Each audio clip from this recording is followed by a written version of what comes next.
No cheating on the barrel age. You gotta stay recording. Smells like beans. Oh yeah, we gotta turn this on. Part 2. Yeah, I think it's time to go live here. There you go. Yeah. I got some strong thoughts. Love smelling. Thanks, bud.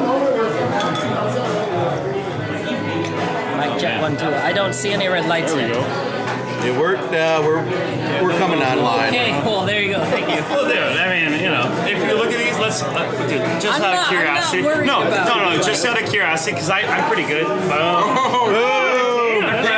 pride myself on my even pours. You know, fuck those kids flipping bottles. Yeah. Try pouring. Even pours. Yeah, Without even looking. pours. Alright guys, get ready, because this might be the best one we tried all night. It smells fantastic. Yeah, it's smelling already best. is This is my I mean, favorite. I haven't tried it yet. I mean, right away, I mean, Jim started a separate segment, so you know. More water quick. So. You gonna leave back in, Jim, or yeah, sure. how about it? It's recording. We're recording check. hot. 1, 2, 3, 4, 5, 6, 7, 8, 9, 10, 11, 12, 13, 14, 15. I think Check about how many 1, 2, beers. Check the 1, 2. All right.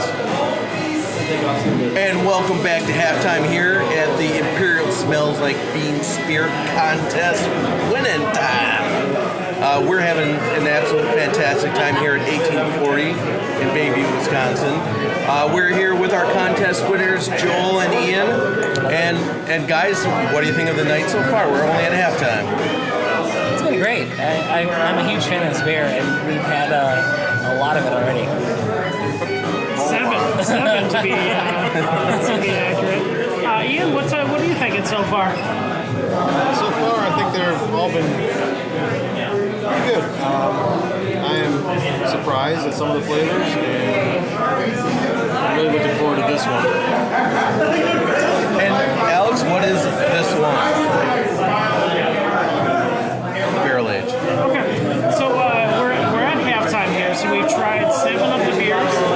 We have the barrel age in our glass, which we will get back to in just a second for a live tasting on that one. But at first we wanted to talk about the first 7 beers. We've already had in order the regular bean spirits, which we tried live. You guys heard that one. We've got the Imperial Bean Spirit, the Vanilla Bean Spirit, which was the incredible line, crazy clusterfuck of a release date, which I think Mikerphone learned quite a bit from. Every single release that they've had since then has been pretty smooth. And that includes the double maple, the decadent, the cafe con leche, the special roast, leading into the barrel aged Imperial Smells Like Bean Spirit, which was released at Smells Like a Beer Fest, which Andy and I were able to attend, and we recorded an entire episode. Make sure to go back and listen to that one. But let's get some reactions on the first 7 beers. So, Kyle, what do you think was your favorite and maybe least favorite from these first 7 beers? I mean, let's just start with least favorite. That's easy. It was the first one because it was just a lower ABV, been aged for a long time. And then we got to try all of these really cool beers that are an Imperial version with lots of fun flavors in them. Whether it's vanilla or cinnamon or chocolate or all the things we've done, it's been an interesting ride to go on. So I'm not going to speak to necessarily my favorite or anything, but I want to say that it's been a fun first half. So let's see what everybody else thinks. All right. So, Ian, do you have a favorite and a least favorite in that first set? I do have a favorite. It was the double maple. Okay. For me, the least favorite, I think, was the decadent. It was just way too much cinnamon for me. Maybe it didn't hold up as well, or just kind of tasted off, I think. Off and too much cinnamon. How about you, Joel? Do you have a favorite between the first and the 7th beer, somewhere in there? I was a big fan of the special roast. As far as like mouthfeel, it was kind of the thickest, most viscous option out there, and I really enjoyed that. I wasn't a fan of the one with Baker's chocolate. That was the decadent. Yeah, the decadent. There was just, for me, it was just too much cinnamon. Not a bad beer at all, of course, but it more reminded me of my grandmother's cookies. And I wasn't a fan of those. That's fair. And we can say lot of this is the aging process. You know, Sure. for that decadent. A lot of those other flavors, the coffee, the chocolate, has kind of fallen off a little bit, and so what you're left with is that cinnamon, which is a little overpowering at this point. Where as opposed to fresh, that would have been a well-balanced sort of beer. So, Andy, what were your favorites and least favorites? I'll go with two favorites, actually. I have to agree with Joel on the special roast. It's one of my favorite variants coming out fresh out of the box as a out of Mikerphone. I enjoy the viscous mouthfeel as much as Joel does. It's one of the big things for me with the Imperial Stout. That and also the vanilla. A little bit of vanilla usually goes a long way in beer, and it's going to last a long time. So that's what held up. And I think the overall consensus that we pretty much agreed upon. Most of these variants should be drinking fresh, because those flavors are going to fade over time. Yeah, That's something. I'm sorry to interrupt you, Jim, but that's something I say here at 1840 all the time. Is that we've already done the hard waiting.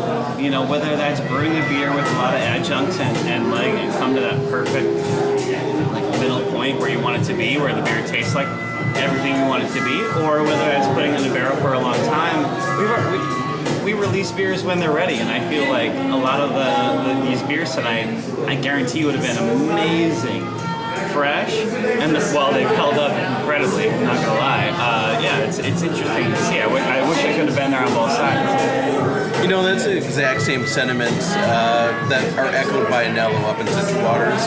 By the way, take a listen back to that episode where, again, he rails on winemakers where they make you do all the heavy lifting of aging wines, while brewers, they do all the work for you. So drink your beer fresh and drink it, keep it cold, drink it fresh, right?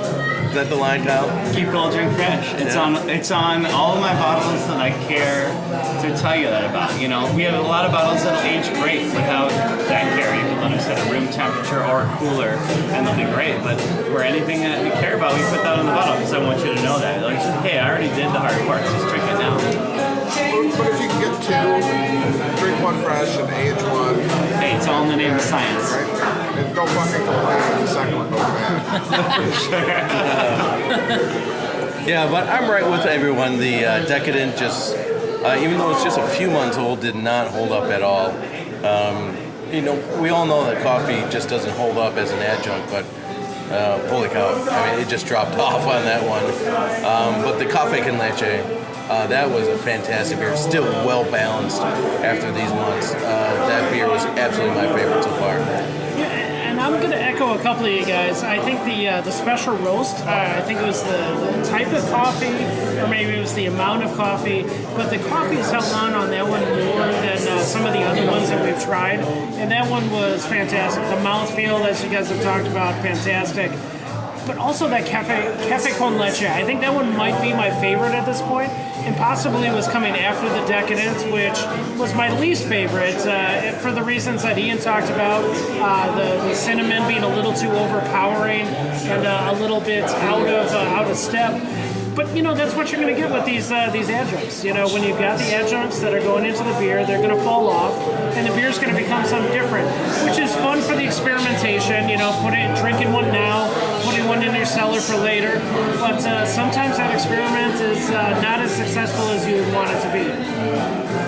And that all leads us into the barrel aging process. And Kyle, I think you can talk to this more expertly than the rest of us, because you're an expert in barrel aging and the blending. We do a lot of that. We're doing a live tasting right now of the barrel aged Imperial Smells Like Bean Spirit. This came out for the Smells Like Bean Spirit Fest. Smells Like a Beer Fest with the Imperial Smells Like Bean Spirit.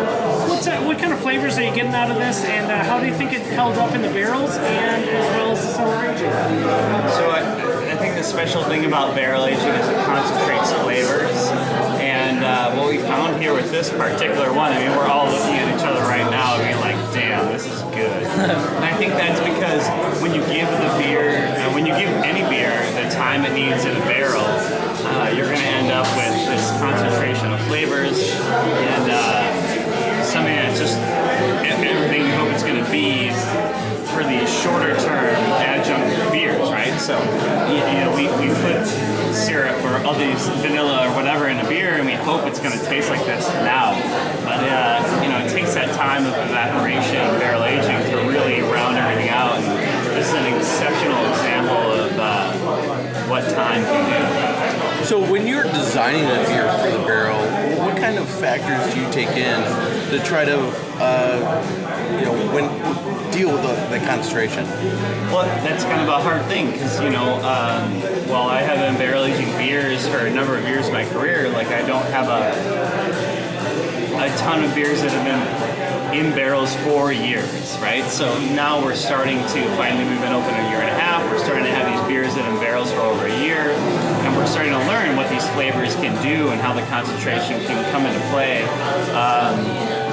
And there's a lot of people that are trying to release barrel-aged beers in a short amount of time, and they're missing out on what can be something great by selling it too early. And I think with this version of this beer, I can tell that they took the time to make sure that it was exactly what they wanted it to be before they sold the barrel-aged version of this brand. The longer the sits in the barrel, the more wood you're going to pull out of it, more flavor.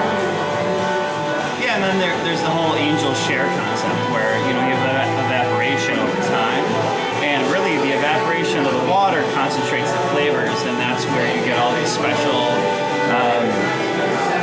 nuanced flavors you cannot get from just making beer in 2 weeks in a stainless steel tank.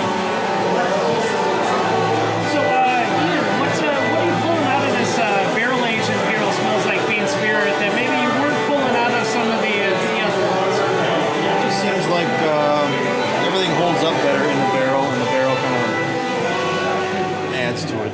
Like it's a simple mix. There's nothing funky in there. No additional flavorings. It's just all kind of natural, and you pull the flavor from the barrel. So, Joel, when we talked to Mikerphone, which was a fantastic episode for us, again, as we've said all along, we implore you to go back and check out that episode where we talked to them about what went into that barreling process. How successful do you think they were on the barrel aging on this beer? Oh, very much so, I think. It's an extremely balanced beer. You can pick up the maple, you can pick up the barrel, you can pick up the coffee, and in all, balanced ways. Like, nothing, I think, for me at least, pops out as too much. It seems like it's a perfect mix for me. Yeah, for me, there's definitely some interesting interplay between the oak, the vanillins from the barrel, the bourbon from the barrel, and the maple. How they're interplaying together as they dance across the top of the stout. It is very interesting. Again, I think this beer is, like most of these imperial smell like bean spirit, you gotta drink it fresh, even though most bourbon barrel aged beers you can age. This is one that you gotta still drink fresh if you still have it. I agree with Jim. It's a perfect overlay of flavors. They just meld into one another. It's simple, smooth. The barrel aging lends a lot to everything that has to do with the imperial bean spirit. Not to mention they wrapped around an epic beer festival right in the industrial park in Chicago, like outskirts of Chicago, around this beer, and had breweries from all over the country come with their best stuff. Yeah, it was one of the best parts about Mikerphone is the number of collaborations that they've done and the amount of brewers that they were able to pull in for that beer festival.